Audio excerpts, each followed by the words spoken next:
ಅಪ್ಡೇಟ್ಗೆ. ದೆಹಲಿಯ ಕೆಂಪುಕೋಟೆ ಬಳಿಯಲ್ಲಿ 2 ಕಾರುಗಳು ಸ್ಫೋಟವಾಗಿರೋದು. ಏಕಾಏಕಿ ಧಗಿಸಿವೆ 2 ಕಾರುಗಳು.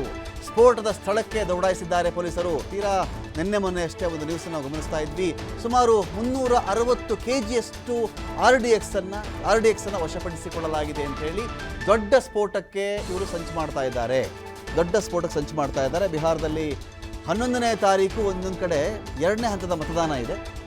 If I am not wrong, ಬಿಹಾರದಲ್ಲಿ 11ನೇ ತಾರೀಕು ಅಂದರೆ ನಾಳೆ ಒಂದು ಕಡೆ ಮತದಾನ ಇದೆ ಬಿಹಾರದಲ್ಲಿ. 2ನೇ ಹಂತದಲ್ಲಿ ಮುಗಿದು ಹೋಗುತ್ತದು.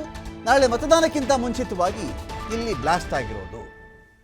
ನಾಳೆ ಬಿಹಾರದ ವೋಟಿಂಗ್ ಇದೆ 2ನೇ ಹಂತದ್ದು. 1ನೇ ಹಂತದ 6ನೇ ತಾರೀಕು ಆಗಿತ್ತು. ಅದಕ್ಕಿಂತ ಮುಂಚೆ ದೆಹಲಿಯ ರೆಡ್ ಫೋರ್ಟ್ ಬಳಿಯಲ್ಲಿ 2 ಕಾರುಗಳು ಬ್ಲಾಸ್ಟ್ ಆಗಿರೋದು. ಅಂದರೆ ಒಂಥರ ಆತಂಕದ ಸನ್ನಿವೇಶ ಇದು. ಈಗ ಬಿಹಾರದ ಚುನಾವಣೆ ಒಂದು ಕಡೆ ಇದೆ, ಇದೇನೋ ಡೆಲ್ಲಿಲಾಗಿದೆ. ಬಿಹಾರದಲ್ಲಿ ಆಗಿದ್ದರೆ ಗತಿ ಏನು, ಅಥವಾ ಬಿಹಾರದಲ್ಲಿ ಆಗಲ್ಲ ಅಂತ ಗ್ಯಾರಂಟಿ ಏನು? ರೆಡ್ ಫೋರ್ಟ್ ಬಳಿಯಲ್ಲಿ 2 ಕಾರುಗಳು ಬ್ಲಾಸ್ಟ್ ಆಗಿರೋದು. ಬ್ಲಾಸ್ಟ್ಗೆ ಏನು ಕಾರಣ? ಇದರ ಸ್ಫೋಟಕ ಇತ್ತಾ? ಬೇರೆ ಏನಾದರೂ ಸಮಸ್ಯೆಗಳಾಗಿತ್ತಾ? ಯಾರಾದರೂ ಆತ್ಮಾಹುತಿ ದಾಳಿ ಮಾಡ್ಕೊಂಡ್ಬಿಟ್ಟಿದ್ದಾರಾ? ಬೇರೆ ರೀತಿಯಲ್ಲಿ ಅದನ್ನು ಟೈಮರ್ ಏನಾದರೂ ಇಟ್ಟಿದ್ರಾ? ನಮಗೆ ಗೊತ್ತಿಲ್ಲ. ಇನ್ನೂ ಕೂಡ ನಾವು ವೆಯ್ಟ್ ಮಾಡ್ತಾ ಇದ್ದೀವಿ.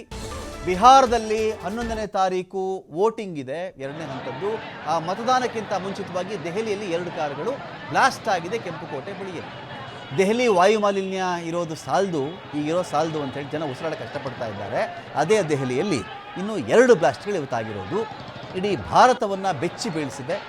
ಸಾವು ನೋವಿನ ಬಗ್ಗೆ ಇನ್ನೂ ಕೂಡ ವರದಿಯಾಗಿಲ್ಲ. ಯಾವುದು ಆಗದೇ ಇರಲಿ ಅಂಥದ್ದು ಏನು ನಡೀದೇ ಇರಲಿ. ಅಥವಾ ಈ ಒಂದು ಘಟನೆಯಲ್ಲಿ ಯಾರೂ ಸಾಯದೇ ಇರಲಿ, ಯಾರಿಗೂ ಏಟ್ಗಳಾಗದೇ ಇರಲಿ. ಅಕಸ್ಮಾತ್ 2 ಕಾರುಗಳು ಸುಟ್ಟು ಹೋಗಲಿ, ಪರವಾಗಿಲ್ಲ, ಇಟ್ಸ್ ಓಕೆ. ತಯಾರು ಮಾಡ್ಬೋದು 12 ಕಾರುಗಳ, ದೊಡ್ಡ ವಿಷಯ ಅಲ್ಲ ಈ ದೇಶಕ್ಕೆ. ಆದರೆ ಯಾವುದೇ ಪ್ರಾಣಹಾನಿ ಆಗದೇ ಇರಲಿ, ಗಾಯಗಳಾಗದೇ ಇರಲಿ ಅಂತ ನಾವು ಕೇಳ್ಕೊಳ್ಬಹುದು ಅಷ್ಟೇ. 2 ಕಾರು ಸ್ಫೋಟ ದೆಹಲಿಯಲ್ಲಿ. ನಿನ್ನೆ ಮೊನ್ನೆ ಅಷ್ಟೇ 360 kgಯಷ್ಟು RDX ಅನ್ನು ವಶಪಡಿಸಿಕೊಳ್ಳಲಾಗಿತ್ತು. ಈ ಆಪರೇಷನ್ ಸಿಂಧು ಆ ಒಂದು ವಿಚಾರಕ್ಕೆ ಸಂಬಂಧಪಟ್ಟಂತೆ ರಿವೆಂಜ್ ಮೋಡಲ್ ನಾವಿದ್ದೀವಿ ಅಂತ ಹೇಳಿ ಪಾಕಿಸ್ತಾನ ಒಂದು ಕಡೆ ಕ್ಲೈಮ್ ಮಾಡ್ತಾ ಇದೆ. ರಿವೆಂಜ್ ನಾವು ತಗೋತೀವಿ, ನಾವು ಬಿಟ್ಟುಬಿಡಲ್ಲ ಇದನ್ನು ಅಂಥೇಳಿ. ಹಫೀಜು ಮತ್ತೊಬ್ಬ ನಾನೆಲ್ಲ ಬಾಂಗ್ಲಾಳಿದ್ದೀನಿ, ಇಲ್ಲಿದ್ದೀನಿ ಅಂತ ಅವರು ಕೂಡ ಒಂದಷ್ಟು ಮೆಸೇಜ್ಗಳು ಅವ್ರ ಕಡೆಯಿಂದ ಬರ್ತಾ ಇರ್ತವೆ. ಇನ್ಫಾರ್ಮೇಷನ್ನು ದೇಶದ ಬೇಹುಗಾರಿಕಾ ವಿಭಾಗಕ್ಕೆ. ಇದರ ಮಧ್ಯೆ ದೆಹಲಿಯ ಕೆಂಪುಕೋಟೆ ಬಳಿಯಲ್ಲಿ 2 ಕಾರುಗಳಲ್ಲಿ ಬ್ಲಾಸ್ಟ್ ಆಗಿರೋದು. ದೆಹಲಿ ರೆಡ್ ಫೋರ್ಟ್ ಬಳಿಯಲ್ಲಿ 2 ಕಾರುಗಳು ಬ್ಲಾಸ್ಟ್ ಆಗಿದೆ. ಇಲ್ಲಿವರೆಗೂ ಸಾವು ನೋವಿನ ಬಗ್ಗೆ ವರದಿಯಾಗಿಲ್ಲ.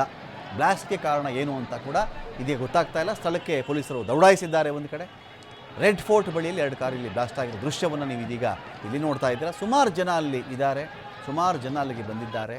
ಸುಮಾರು ಜನ ಬಂದು ಅವರೆಲ್ಲ ಕೂಡ ಅಲ್ಲಿ ಇದೀಗ ಆತಂಕ, ಕೆಲವರು ಕುತೂಹಲ, ಕೆಲವರಿಗೆ ಭಯ, ದಿಗ್ಭ್ರಮೆ, ಗಾಬರಿ, ಏನಾಗಿದೆ ಅಂತ ಅರ್ಥ ಆಗ್ತಿಲ್ಲ. ದೈನಂದಿನ ಜೀವನ ನಡೀಲೇಬೇಕು, ಕೆಲವರು ಹೋಗ್ತಿದ್ದಾರೆ, ಅಲ್ಲಿ ಇರೋರು ಇದ್ದಾರೆ. ಎಲ್ಲರ ಮೊಬೈಲ್ಗಳ ವಿಡಿಯೋ ಮೋಡ್ ಆನ್ ಆಗಿದೆ ಇಲ್ಲಿ. ಸೊ ಇದು ದೆಹಲಿಯ ರೆಡ್ ಫೋರ್ಟ್ ಮುಂದೆಯ ಸದ್ಯದ ಚಿತ್ರಣ.